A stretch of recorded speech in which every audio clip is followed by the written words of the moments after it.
안녕하세요. 저는 30대 중반 미용실을 운영하고 있는 여성입니다. 저는 미용학과 졸업을 하고 바로 미용실에 스텝으로 취업을 한 뒤 쉴 틈 없이 일을 했었는데요. 다른 친구들은 남자친구 만들고 여행 다니고 많이 놀러도 다녔지만 저는 일만 열심히 했었습니다. 그래서 20대에 별다른 추억이 없기도 해요. 하지만 그렇게 열심히 한 끝에 30살의 제 힘으로 제 미용실도 열었고 그 후 많은 단골 손님들을 유지하며 잘 운영하고 있습니다. 그런데 30살이 넘어가면서 저도 결혼에 대한 생각이 조금씩 들기 시작했어요. 좋은 사람 만나서 정착하고 싶다는 생각도 있었고 또 한편으론 결혼에 대한 막연한 두려움도 있었습니다. 두려움의 원인은 아마 저희 집이 이혼 가정이라는 이유가 컸던 것 같아요. 저희 부모님은 제가 고등학교 3학년 때 헤어지셨는데요. 자주 싸우셨고 집안 분위기가 별로 화목하진 않았습니다. 어린 마음에 늘 사이가 안 좋고 자주 다투시던 부모님을 보며 원망도 많이 하고 힘들었던 것 같아요. 저는 엄마랑 같이 살았고 아빠는 엄마랑 이혼 후 거의 연락이 두절되다시피 하셔서 지금도 잘 모르고 지냅니다. 엄마랑 지내다가 제가 대학교 졸업할 때쯤 엄마는 새 가정을 꾸리셨어요. 엄마의 인생이니 딸로서 새 출발을 축하해 드리면서도 한편으론 씁쓸한 마음도 있었습니다. 엄마랑 결혼한 아저씨는 고등학생 아들과 딸 하나가 있었는데요. 엄마는 그 집으로 들어가서 새엄마 노릇을 해야 했습니다. 마치 그 집에 엄마를 뺏긴 듯한 기분도 들어서 섭섭하기도 하고 때론 원망스럽기도 했던 것 같아요. 하지만 저도 이미 성인이었고 엄마도 이 정도면 엄마 역할을 다 해주셨다, 잘 키워주셨다 생각했기에 서운한 마음은 애써 접어두고 그렇게 살았던 것 같습니다. 엄마는 결혼하고 나서도 저 혼자 사는 자취방에도 종종 오시고 연락도 자주 하셨어요.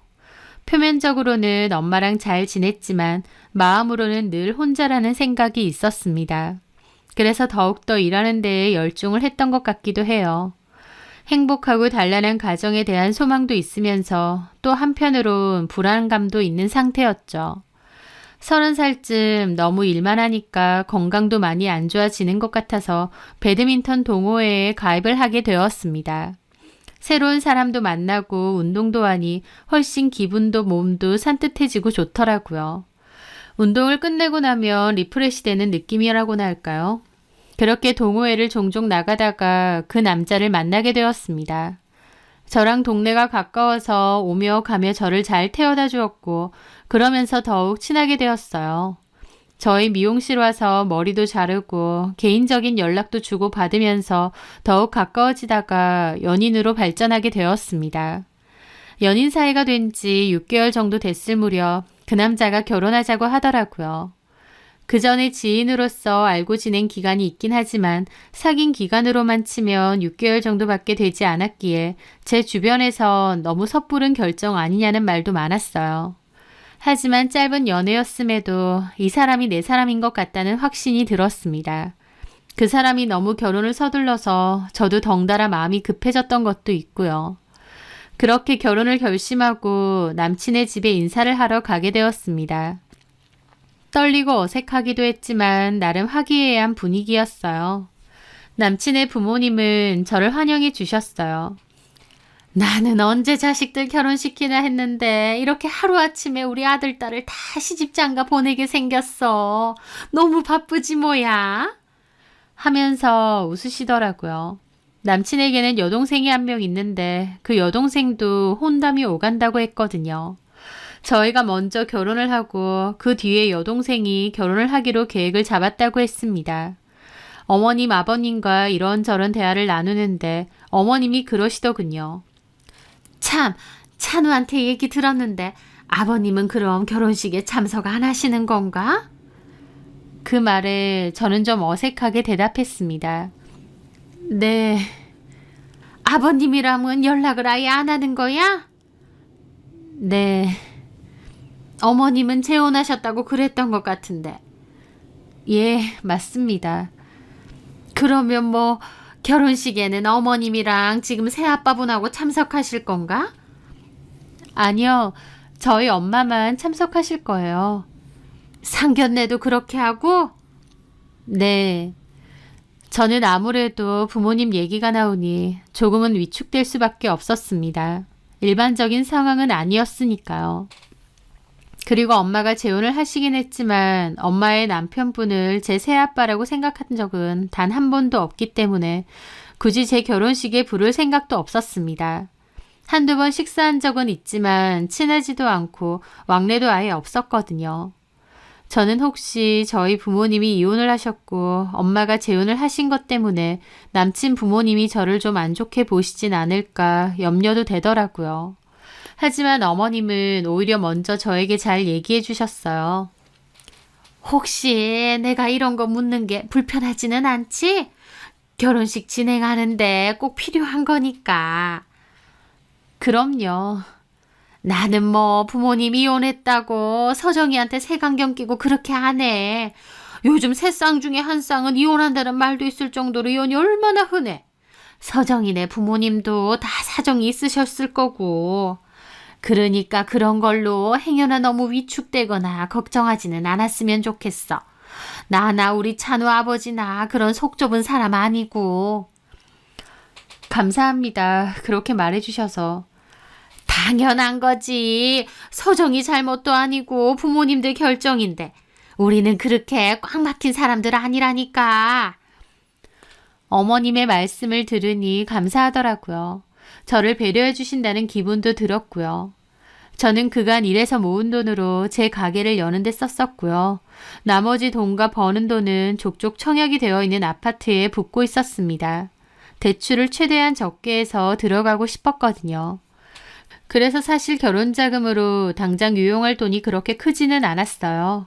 다만 청약된 아파트가 있다 보니 나중에 신혼집으로 그 집을 사용할 생각이었습니다. 제 남친도 다 알고 있었고 예비 시부모님들도 다 알고 있는 얘기였죠. 다만 당장 제가 결혼자금으로 수중에 쓸 수 있는 돈은 1,000만 원도 안 됐죠. 남친도 그렇게 돈이 많은 상태는 아니었고요. 제 아파트가 완공까지 1년 반 정도가 남은 시점이었기에 남친이 혼자 살고 있던 투룸 자취집에서 신혼생활을 시작하기로 했습니다. 저는 솔직히 아파트 완공이 되면 그때 결혼하고 거기서 신혼을 바로 시작하고 싶기도 했는데 남친은 빨리 결혼하고 싶어 하더라고요. 그래서 저희의 계획은 남친 자취집에서 완공 전까지 1년 반 정도 살다가 새 아파트 완공될 때 자취집 전세금 빼서 새 혼수를 싹 마련한 뒤 들어가는 거였습니다. 그렇게 결혼 준비에 한창이던 때 저희 엄마가 저를 부르시더라고요. 결혼 준비는 잘 되어 가고 있어? 네. 돈은 괜찮아? 너 미용실 크게 연다고 돈 많이 썼잖아. 아파트에도 붙고 있고. 저번에도 말씀드렸지만 아파트 완공되기 전까지 남친네 집에서 살 거라서 당장은 별로 큰 돈 들 거 없어요. 거기도 살림살이 다 있으니까 그걸로 쓰면 되고요. 그래도 신혼인데 그렇게 시작하는 거 괜찮겠어? 뭐 평생 쓰는 것도 아니고 고작 1년 반만 살다 나올 건데요 뭐.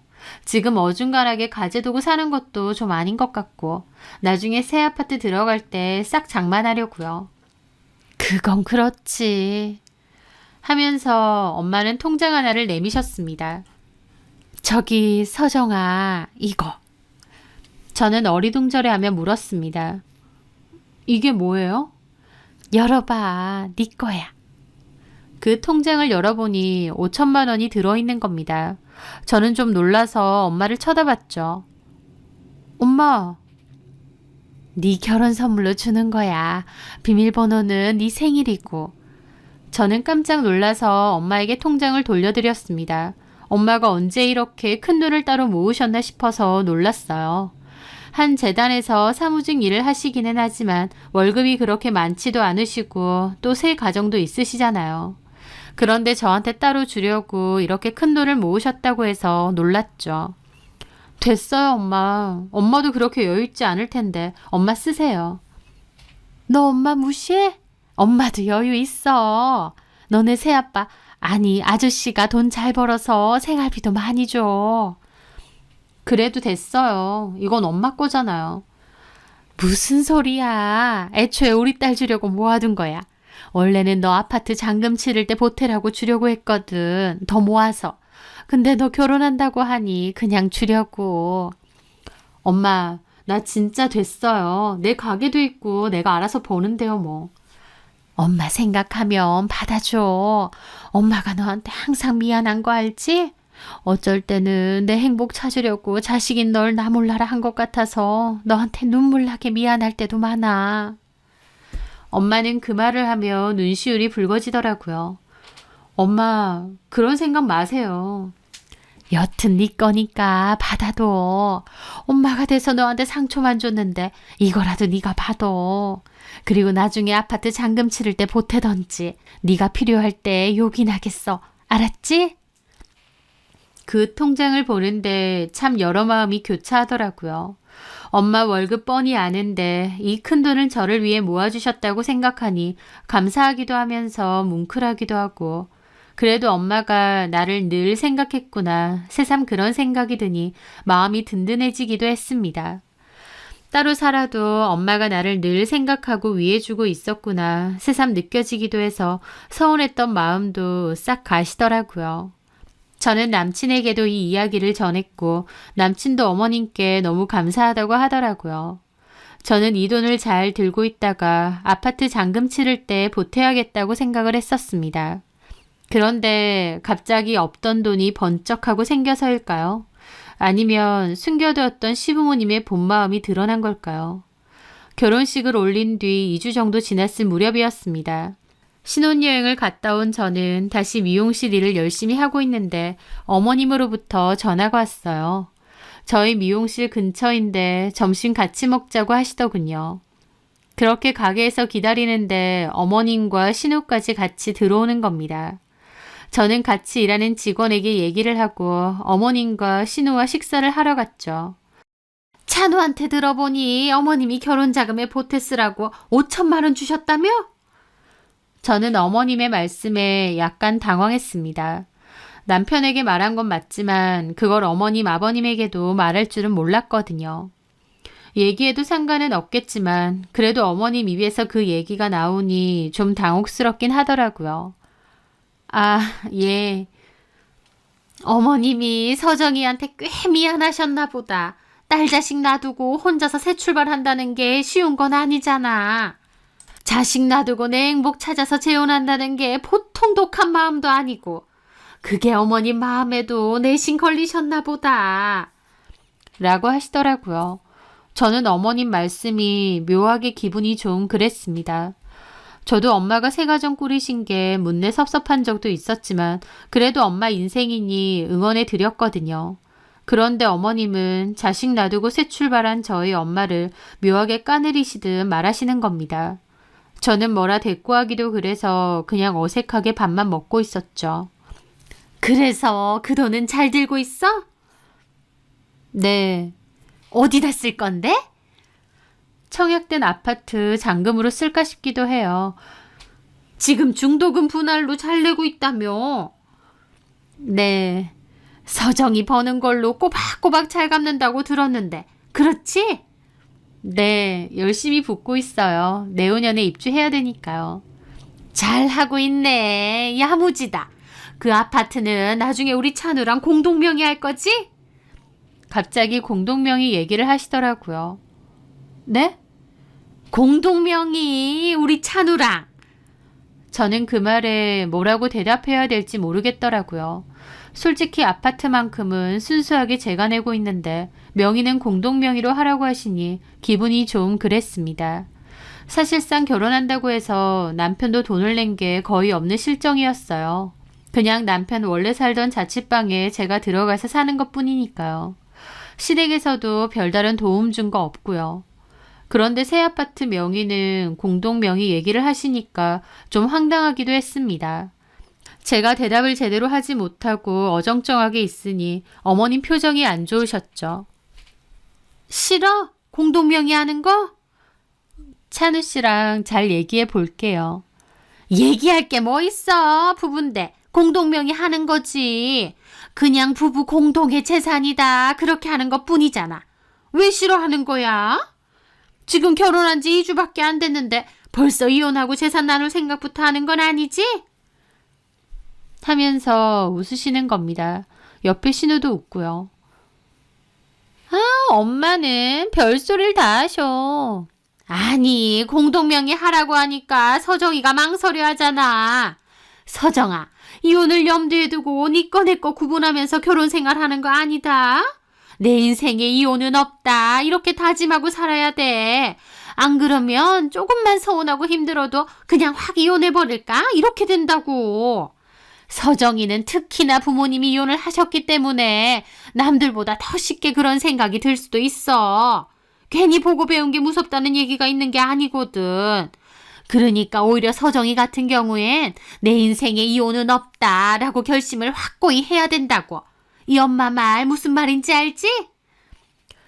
저는 그 말에 밥맛이 뚝 떨어지더라고요. 어머님은 결혼 전에 분명 저희 부모님 이혼하신 거 아무 문제 안 된다고 다 이해한다고 대놓고 말하셨는데요. 오히려 저희 부모님의 이혼에 대해 더 자주 언급하고 그걸로 저를 후려치려는 모습이 많았거든요.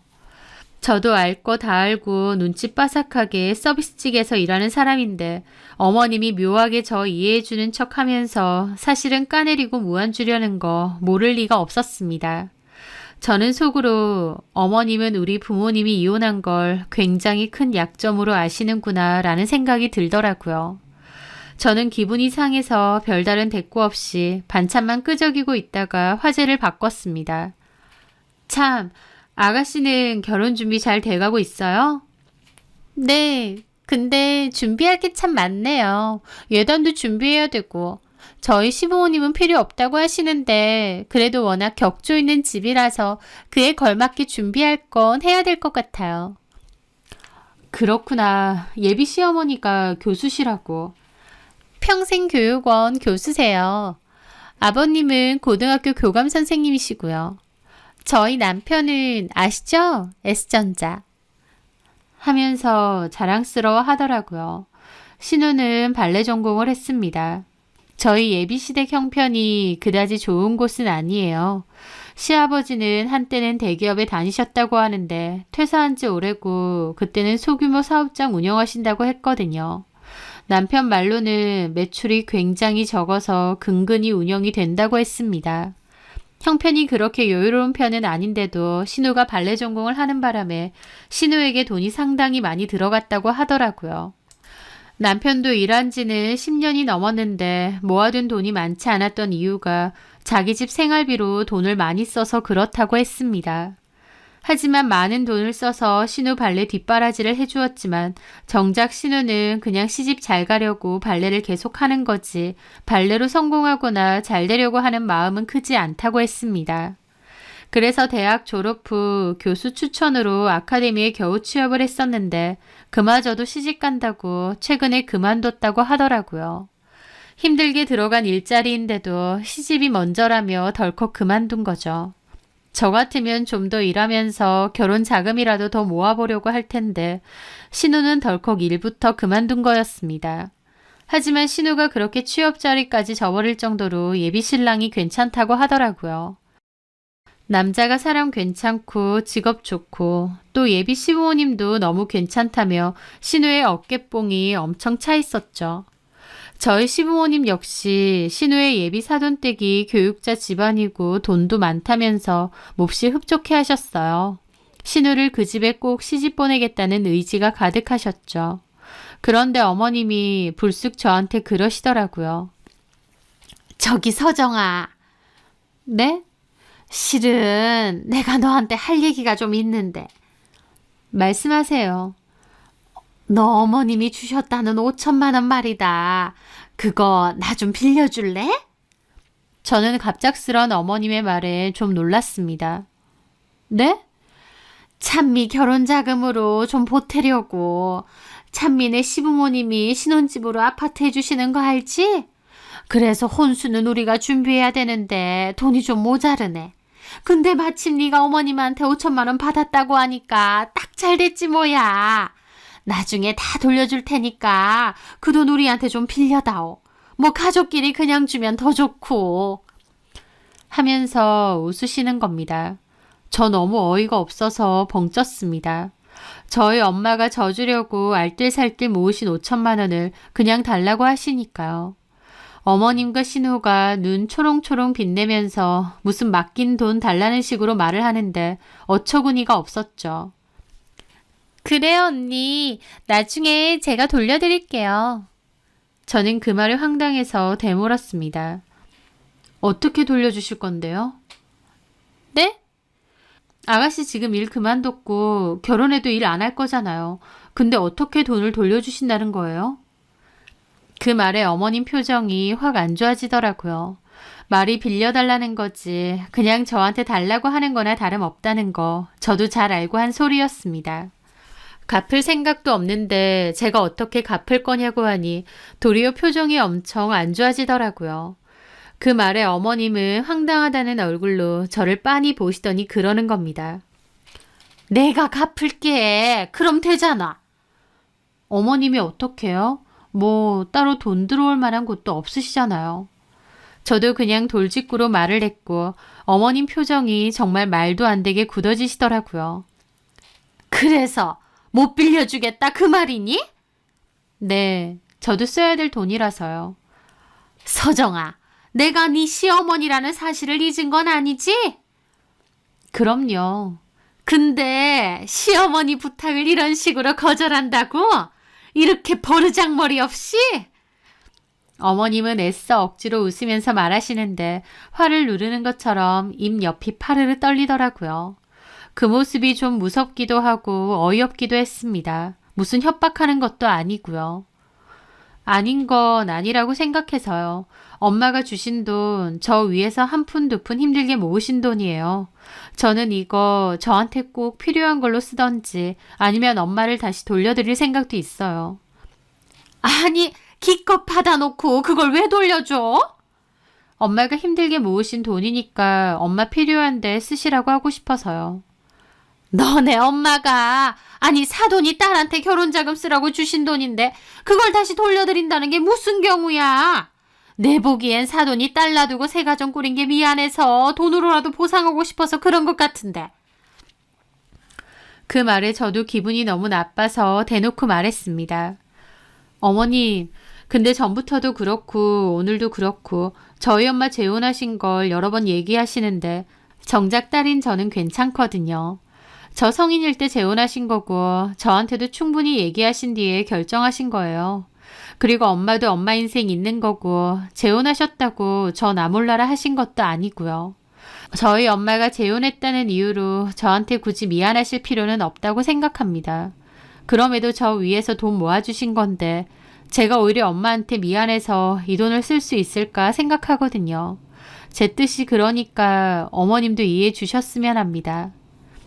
제 말에 어머님 노골적으로 저를 흘겨보시더라고요. 신우도 표정이 엄청 안 좋고요. 저 이제 들어가 봐야 될 것 같아요. 예약 손님이 있어서. 제가 계산할게요. 이만 일어나세요. 참나. 그러더니 어머님하고 신우는 화난 채로 자리를 떠났습니다. 저는 가게로 돌아오면서 너무 착잡하더라고요. 엄마가 저한테 주신 돈을 당연하다는 듯이 신우 결혼 자금으로 내놓으라고 하는 게 너무 어이가 없었죠. 일단 일은 해야 했기에 별다른 내색 없이 가게로 돌아왔습니다. 그리고 예약 시간에 맞춰 손님이 들어오셨어요. 오셨어요? 여기 앉으세요. 그분은 저희 가게에 자주 오시는 단골 손님이셨는데요. 꼭 저한테만 머리를 맡기시는 분이었습니다. 신혼여행 갔다 왔다면서요? 잘 갔다 왔어요? 축하해요. 네, 감사합니다. 나는 최연장 없어서 머리 계속 못하고 기다리고 있었잖아요. 죄송해요. 죄송하라고 한 소리가 아니고 우리 최연장만큼 머리 잘하는 미용사가 없다는 말이죠. 다른 데 가도 되는데 내가 영 못 믿어온 거 있죠? 감사합니다. 그렇게 말해주셔서. 우리 아들도 결혼 준비하고 있거든요. 나중에 우리 아들 결혼식 날 내 머리도 좀 해줘요. 어머, 아드님 결혼하세요. 축하드려요. 준비 중이에요, 한창. 나 오늘 펌 좀 해줘요. 많이 풀렸죠? 네, 커트로 정리 좀 해드리고 바로 펌 준비해드릴게요. 잠시만 기다리세요. 그렇게 커트 후 펌 준비를 하고 있는데 어머님으로부터 전화가 왔습니다. 저는 약간 뒤쪽으로 가서 전화를 받았죠. 네, 어머님. 내가 집에 가서 생각해봤는데 생각할수록 기분 나쁘네. 너 시어머니한테 하는 태도가 이게 뭐야? 왜 그러세요, 어머님? 저 지금 일하는 중이고. 이게 진짜 보자 보자 하니까. 야, 내가 좋게 해주니까 너 시어머니가 우습게 보여? 일하면 뭐 얼마나 대단한 일 한다고? 하면서 소리를 빽 지르시는데 제가 폰 음량을 크게 해놨다 보니 밖에까지 소리가 들리는 것 같았어요. 저는 혹시 누가 들었을까 싶어서 좀 더 샴푸실 쪽으로 몸을 돌렸죠. 어머니, 왜 소리를 지르고 그러세요? 당장 어디 써야 되는 돈도 아니면서 신우 결혼하는데 좀 도와달라고 시어머니가 부탁까지 하는데 이렇게 무시를 해? 너 아주 웃긴다. 제가 그걸 꼭 해드려야 되는 이유도 없잖아요. 뭐야? 야, 너는 지금 보니까 생각하는 게 애초에 글러먹었어. 결혼했으면 시댁 식구들도 가족인 거다. 가족한테 그거 좀 도와주는 게 그렇게 아깝니? 그렇게 네 돈 내 돈 나눌 것 같으면 결혼은 뭐하러 해? 제가 신우 결혼 자금 도와주려 결혼했나요?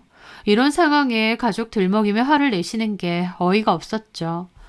어쨌든 어머니, 저 지금 손님 기다리고 계시고요. 통화 길게 하기 어렵습니다. 됐고! 돈 보내! 네? 돈 보내라고! 그렇게는 못하겠는데요. 저 바빠서 전화 끊겠습니다. 그렇게 전화를 끊었는데 어머님의 막무가내 모습에 너무 놀라고 기분 나빠서 가슴이 막 뛰더라고요. 결혼 전에 결혼식까지 포함해서 어머님을 3-4번 본 게 전부이고 결혼하고 나선 신혼여행 갔다 와서 한 번, 그리고 좀 전에 식사한 게 전부였어요. 아무리 시부모님이라고 해도 그렇게 많이 만나뵌 사이도 아니고 아직은 어색하고 서먹한 사이인데 제가 며느리 됐다고 바로 저한테 고함 지르고 소리 지르면서 고압적으로 돈 내놓으라고 하시니까 황당할 따름이었죠. 저는 일단 손님이 기다리고 계셨기에 쿵쾅대는 심장을 애써 진정시키고 갔습니다. 하지만 제 안색이 너무 안 좋으니까 손님도 걱정하시더라고요. 괜찮아요, 최 원장? 아, 네, 죄송해요. 나한테 죄송할 건 없지. 왜 그러는데요? 누구랑 싸웠어요? 아니요, 그냥 대화 내용 들으려고 한 건 아닌데 여기서도 좀 들려서 들어보니까 혹시 시어머니예요? 그 말에 저도 아무런 대꾸를 못했습니다. 세상에, 결혼한 지 뭐 얼마나 됐다고 며느리한테 그래요? 아이고, 나도 지금은 돌아가셨지만 우리 어머님한테 시집살이 진짜 고되게 당했어요. 그때는 지금처럼 이혼이 흔한 때도 아니었는데도 얼마나 속으로 갈라서고 싶었는지 하시더라고요. 고객님도 그러셨어요? 그럼요. 진짜 지독했지. 방금 전화 시어머니 맞죠? 네. 결혼한 지 얼마 되지도 않았는데 뭐 때문에 며느리한테 소리를 그렇게 질러? 저는 결국 허심탄회하게 좀 전에 있었던 일을 얘기했습니다. 늘 손님 얘기를 잘 들어드리기는 해도 제 얘기를 나서서 먼저 한 적은 거의 없는데 그날은 저도 모르게 이런저런 얘기를 하게 되더라고요. 그 손님은 자기 일인 양 황당해하며 들어주셨죠. 저희 어머님 말로는 제가 이혼 가정인 거 상관없다고 하시는데 오히려 제일 신경 많이 쓰고 그걸 약점이라고 생각하시는 것 같아요. 그런 것 같네요. 내가 들어도. 보통 돈 욕심 없다고 말하는 사람이 제일 돈에 미친 사람인 거 알죠? 똑같아요. 이혼 가정인 거 상관없다고 그렇게 여러 번 말한 사람이면 오히려 제일 신경 쓴다 그 말이지. 진짜 상관없었으면 며느리 생각해서 그런 말 밖으로 하지도 않죠. 그쵸. 원장 어머님이 힘들게 모으신 돈인데 그걸 왜 자기들이 달라 말아야. 절대 주지 마요. 그리고 남편한테 어머님 그러는 거 다 얘기하고. 네, 그러려고요. 아휴, 나 옛날 생각나서 내가 다 기분 나쁘네. 그래도 자기 일처럼 같이 화내고 따져주시니 저도 기분이 좀 낫더라고요. 그 손님 말 맞다나 그날 저녁 남편에게 이런 얘기를 하려고 했습니다. 그런데 제 편이 되어줄 줄 알았던 남편이 먼저 그 얘기를 하더라고요. 자기야, 엄마가 찬미 결혼자금 좀 빌려달라고 했는데 자기가 완전 성 그었다면서. 그 돈을 내가 왜 빌려주냐 하면서. 어머님이 그렇게 말하셔? 엄청 서운해하셔. 게다가 자기 아파트 공동명의도 얘기했는데 그것도 싫다고 딱 잘라 거절했다면서. 아니, 좀 엄마 기분 좀 맞춰주지. 왜 그렇게까지 칼같이 굴어? 하면서 제 탓을 하는 겁니다. 그 엄마의 그 아들이라더니 황당했죠. 그럼 어머님이 달라고 하시면 그 5천만 원을 그냥 드려야 된단 말이야? 갚으신다잖아. 갚긴 뭘 갚아. 무슨 수로 갚을 건데. 그리고 말이야 바른 말이지. 갚으실 생각 없잖아. 무슨 말을 그렇게 해. 엄마가 나중에 갚을 생각 있으니까 갚는다고 했겠지. 그리고 엄마 말처럼 결혼했으면 이제 한 가족인데 서로 돕고 좀 살 수 있는 거 아니야? 우리한테 그 돈 당장 필요한 돈 아니잖아. 찬미는 결혼 자금으로 필요한 돈이고. 아가씨 결혼 자금을 왜 나보고 내라는 건데. 좀 부족하니까 가족끼리 도울 수도 있는 거지. 언제부터 가족이었다고 당연하다는 듯이 돈을 내놓으라는데 남편까지 너무 황당하고 서운하게 느껴졌습니다. 철저하게 자기 집 편에 서서 저를 비난하더라고요. 그 일로 남편과 크게 싸우게 되었고 처음으로 남편은 제 편이 아니라는 사실을 크게 깨닫게 되었습니다. 저는 어머님에게 분명히 5천만 원 못 드린다고 제 뜻을 분명히 밝혔음에도 어머님은 노골적으로 계속 돈을 요구하셨어요. 게다가 그 뒤에는 아예 혼수 계약했으니까 돈 보내라고까지 하셨어요. 저는 제가 그걸 왜 보내느냐고 거절했죠. 진짜 거절하는 것도 지치더라고요.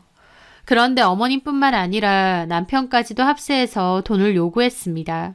가정 가구 다 계약했다는데 그럼 어쩌냐고. 취소하면 위약금 있다고 그러는데 그걸 왜 저한테 그러는지 미치겠더라고요. 저는 그냥 취소하시라고. 어쨌든 저는 못 드린다고 했습니다. 그랬더니 막 화를 내시더니 그럼 이제 시댁에 아예 오지 말라고까지 하시는 겁니다. 며느리 없는 셈 친다고요. 솔직히 저도 기분 너무 상하고 왜 자꾸 저한테 돈 내놓으라고 하는지 이해가 안 되는 거예요. 그래서 알겠다고 안 가겠다고 했습니다. 그랬더니 어머님이 오지 말란다고 진짜 안 온다 하느냐고 성격 대단하다고 더욱 화를 내시더라고요. 결혼한 지 한 달 남짓이었는데 어머님하고 싸운 기억밖에 없을 정도였죠. 게다가 남편까지 저에게 따지고요. 너는 나랑 이 결혼 생활을 잘 유지할 생각이 없는 거야? 왜 그렇게 말을 해? 그러지 않고서야 엄마가 오지 말란다고 넙죽 알겠다고 안 가겠다고 그러냐고. 오지 말라고 하시는데 아니라고 가겠다고 내가 매달려야 돼? 왜? 참나. 와, 너 대단하다. 엄마 말처럼 너 성격 진짜 대단하다. 어쩌다가 그렇게 됐냐? 말 다 했어? 그러는 너랑 너네 식구는? 너랑 너네 식구? 지금 말 다 했어? 그래. 나한테 무슨 돈 맡겨놓은 것처럼 왜 자꾸 돈을 내놓으라고 닥달하는 거야? 말 함부로 하지 마. 찬미 결혼하는데 상대방 집이 워낙 잘 사는 집이고 찬미도 그래도 기본은 해가야 될 거 아니야. 그것 때문에 엄마 아빠나 나나 발 동동하고 있는 참인데 네가 갖고 있는 그 돈 좀 도와주면 안 되냐? 가족끼리? 돈 달라고 할 때만 가족이야? 진짜 나는 가족이라고 생각하면 이렇게까지 돈 달라고 안 할 것 같은데? 뭐가 어째? 참나. 와, 진짜 이래서 결혼할 땐 집안을 보라더니. 저 그 말에 꼭지가 돌더라고요. 지금 뭐라고 했어? 됐다. 뭐가 돼? 지금 뭐라고 했냐고. 솔직히 내 말이 틀렸어? 결혼을 했으면 시댁 식구들도 내 가족이다 받아들이고 마음 쓰는 게 있어야 되는데 너는 조금도 네 손에 안 보려고 하잖아. 너 진짜 하는 거 보면 언제든지 이혼할 준비가 돼 있는 것 같아. 우리 엄마 말 까먹었어? 너처럼 이혼 가정에서 자란 사람일수록 오히려 이혼을 하지 않겠다 마음을 더 먹어야 된다고 안 했냐고. 저 그 말에 못 참고 그 남자 뺨을 내리쳤습니다. 너 지금 나 쳤냐? 이게 진짜? 그래. 그게 너랑 너네 가족들한테는 내 대단한 약점처럼 보이디? 그래서 뭐만 하면 그거 가지고 사람 까내리려고 해. 이혼이 뭐가 그렇게 대단하게 잘못된 일이라고 너랑 너네 엄마는 사람을 이렇게 까내리니? 네 동생 결혼 알아서 하라 그래. 그러게 본인 돈이 없으면 일해서 좀 벌지. 잘 다니던 아카데미는 왜 그만두는데? 애초에 힘들게 들어갔다면서. 그리고 왜 이제 와서 나한테 손 벌리는데? 우리 엄마가 내 결혼 자금으로 힘들게 모아서 준 돈을 왜 네 여동생 결혼 자금으로 써야 되느냐고. 와, 진짜 정 떨어진다. 내가 너 같은 여자랑 결혼을 했다니. 최악이다 정말. 내 발등 내가 찍었어. 이렇게 이기적인지 몰랐다. 내가 할 소리를 왜 네가 하니? 야, 됐다. 너랑 길게 말하고 싶지도 않아. 진짜 면상도 보기 싫다.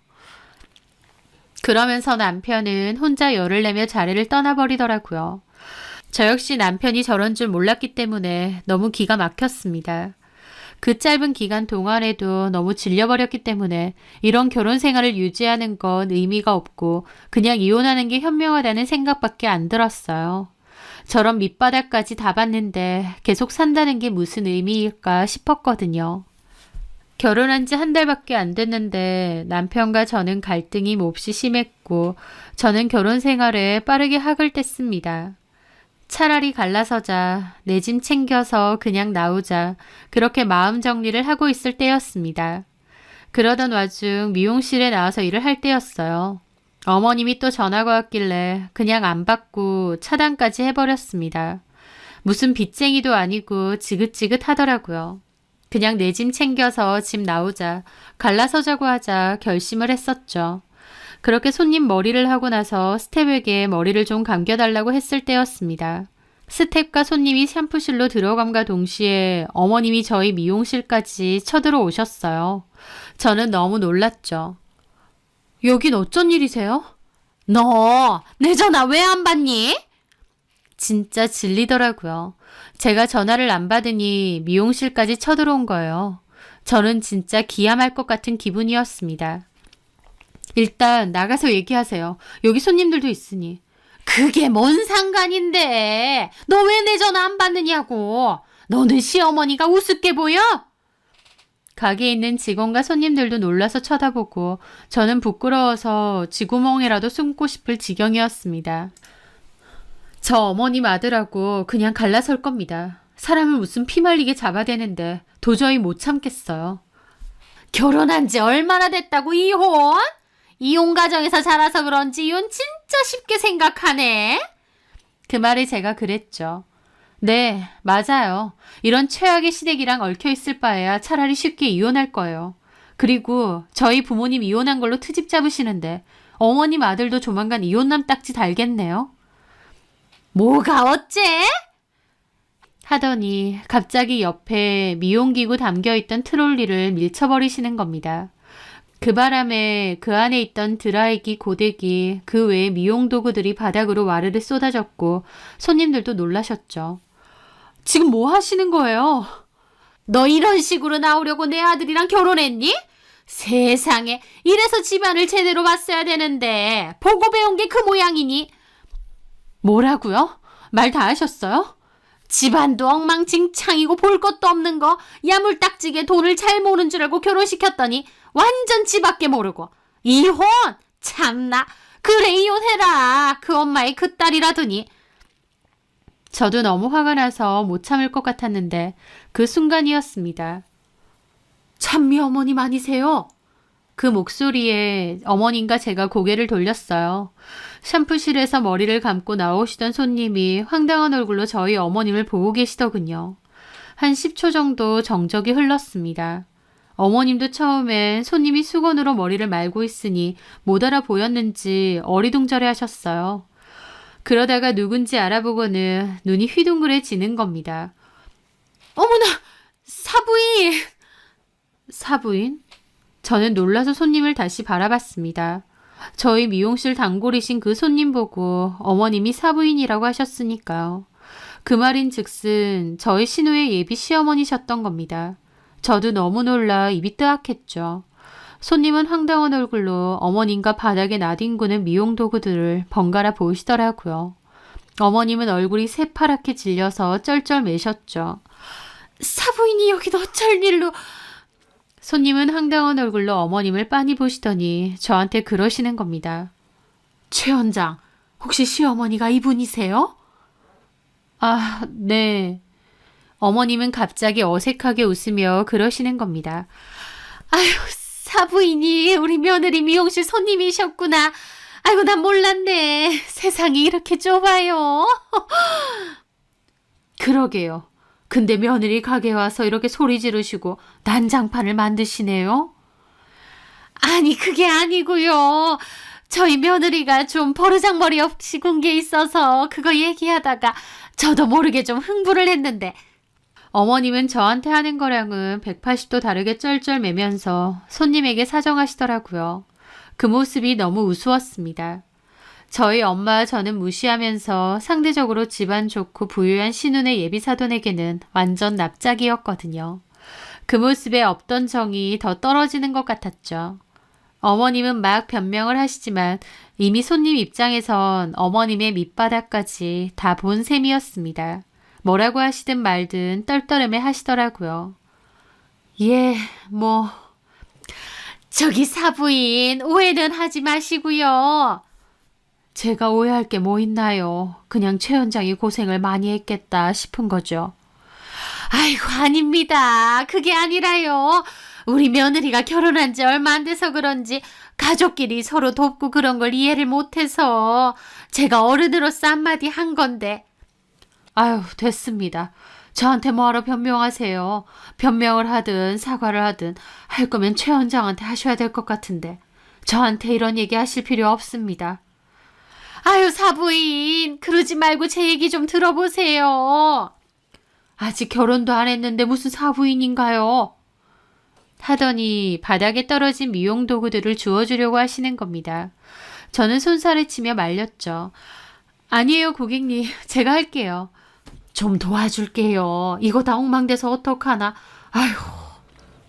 저랑 직원들이 급하게 바닥에 난리가 난 미용 도구들을 주웠는데 그 와중에 어머님까지 미용 도구들을 줍는 겁니다. 자기가 깽판 칠 땐 언제고요. 저는 어머님 손에 들려있는 롯들을 확 뺏었죠. 됐습니다. 이제 그만 가세요.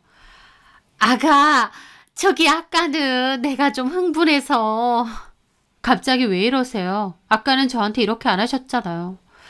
아니, 그러니까 아까는 네가 너무 버릇없게 구니까 나도 좀 흥분해서 하면서 저한테 변명하면서도 계속 힐끔힐끔 손님을 쳐다보시는 거예요. 그 모습이 얼마나 우습던지. 그만 좀 돌아가세요. 저기 서정아, 저분 찬미 애비 시어머니셔. 오해 없게 네가 잘 좀 말씀드려다오. 그 말에 저는 코웃음을 쳤습니다. 제가 왜요? 제 말에 어머님이 눈을 희번뜩하면서 작게 소곤대시더라고요. 야, 너 끝까지 이럴 거야? 제가 말하고 말고 할 게 어딨어요. 어머님이 직접 깽판 치셨고 손님이 다 보셨는데. 저 드릴 말씀 없고요. 어머님 아들하고 이혼해 줄 테니까 그만 제 가게에서 나가세요. 안 나가시면 영업방해로 신고할 겁니다. 그렇게 말하니 어머님은 저를 있는 대로 노려보시더라고요. 그러더니 갑자기 자리에 앉아있는 손님한테 기어코 와서 얘기하는 겁니다. 저기 사부인, 저는 먼저 가볼게요. 제가 연락드릴게요. 오해를 좀 풀고 싶네요. 너무 안 좋은 모습을 보여드린 게 아닌가. 그 말에 손님은 예, 살펴가세요 하고 바로 무시하시더라고요. 어머님은 혼자 쩔쩔 매시더니 울상을 하고는 저희 미용실을 떠나셨죠. 저희 어머님 나가자마자 손님이 그러시는 겁니다. 세상에, 최 원장 시어머니가 저분이셔? 네, 세상 좁다 하는데 이럴 줄 몰랐네. 예비 며느님 이름이 김찬미예요? 맞아. 최 원장 신우지? 네. 나 참 진짜 엉망진창인 집이네. 앞에서는 그렇게 친절하고 착한 척해서 우리 집에서도 찬미게 허락한 건데 이제 와서 보니 엄마라는 사람이 아휴, 우리가 됐다고 해도 무리하게 예단 준다고 혼수도 최상품으로 다 하겠다 어쩐다 하더니 뒤로는 최 원장한테 5천만 원 달라고 그러고 있었던 거야? 나 참 어이가 없네. 최 원장은 괜찮아? 저 이혼하려고요. 안 그래도 마음 먹고 있었는데 오늘 확인 사살을 하시네요. 그렇게 하기로 마음 먹은 거야? 근데 내가 방금 이 꼬라지 보니까 그게 나을 것 같다. 저렇게 막무가내인 사람들일 줄이야. 네, 저도 이건 좀 아닌 것 같아서. 잘 생각했어. 요즘 뭐 이혼이 흠인가?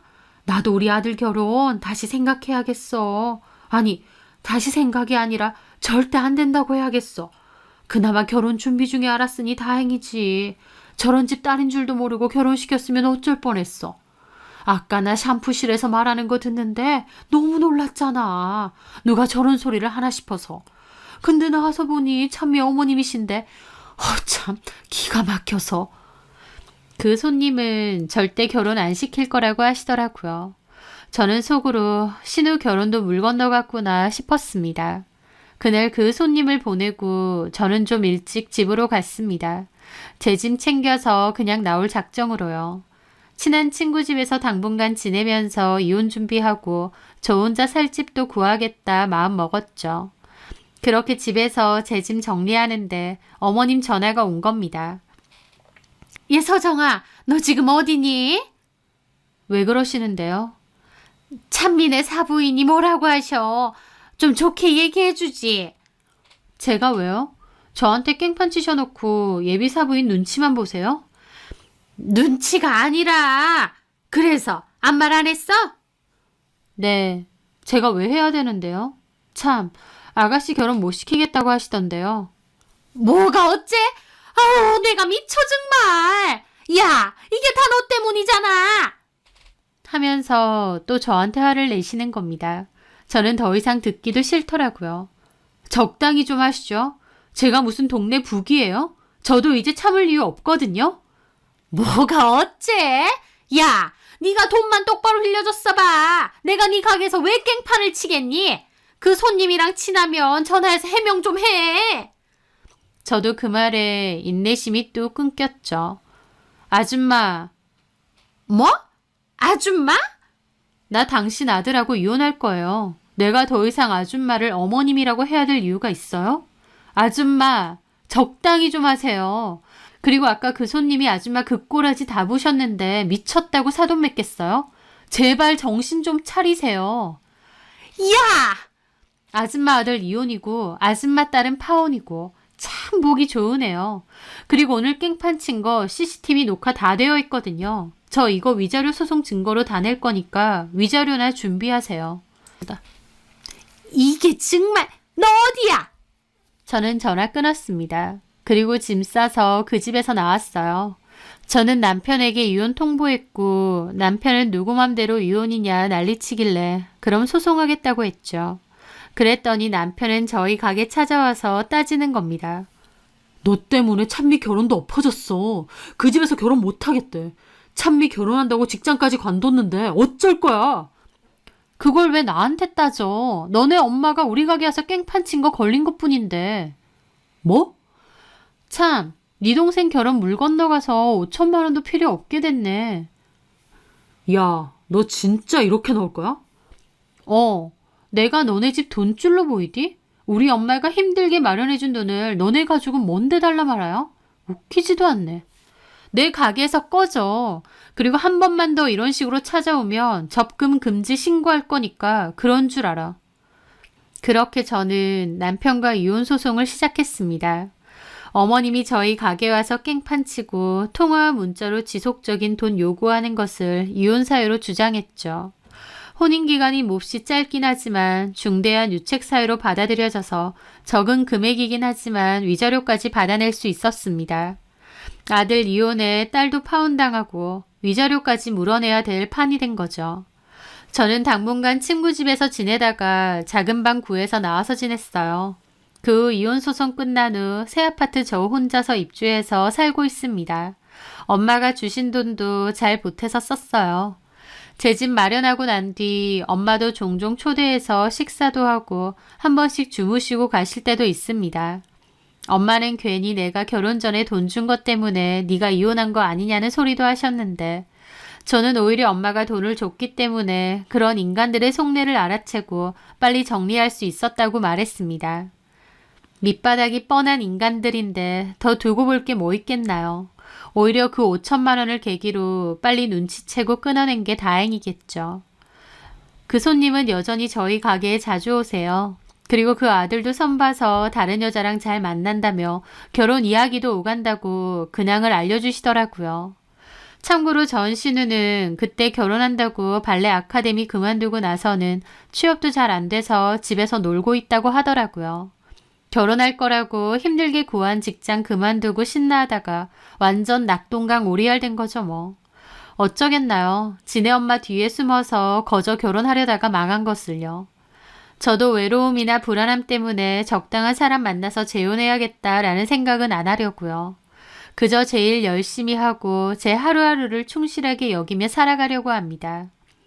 부모님이 이혼을 하셨다는 게 저한테 핸디캡도 아니고 약점도 될 수 없다는 걸 제 스스로 보란 듯이 증명하며 살아가려고요. 제 사연 들어주셔서 감사합니다.